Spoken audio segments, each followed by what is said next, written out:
how to add or remove the vehicle motion cues widget in the control center on the iPhone 16 series.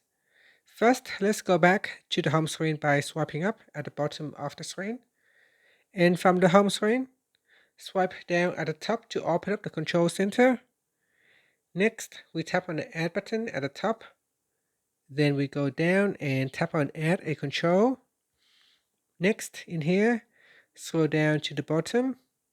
Go to the Vision Accessibility section and tap on the Vehicle Motion Cues widget to add it to your control center.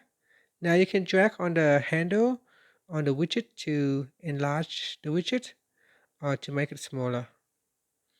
And that's it. After, you can tap anywhere on the screen to save the changes, or you can swipe up to save the changes and then swipe up again to return back to the home screen. Now, if you swipe down to open up the control center, in here you can tap on the widget Vehicle Motion Cues, and in here you can turn it on or off, or you can choose automatically in vehicle. And that's it. So here I can switch it off or on. Finally, you can swipe up to go back to the home screen.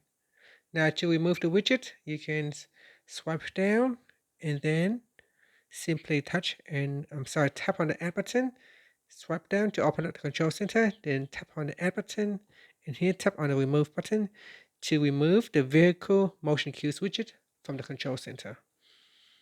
And that's it. So I'm just going to switch it off now, and then I will remove the widget. And that's it. Thank you for watching this video. Please like and subscribe to my channel for more videos.